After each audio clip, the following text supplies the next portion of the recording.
i gjejmë tek liderët botëror, tek figurat historike,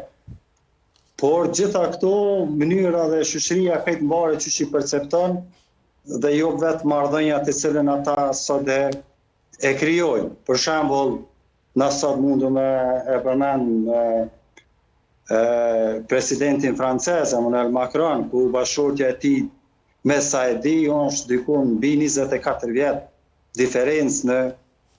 në moshë, edhe shpesh herë është shembull për thyrjen e këtyre stereotipeve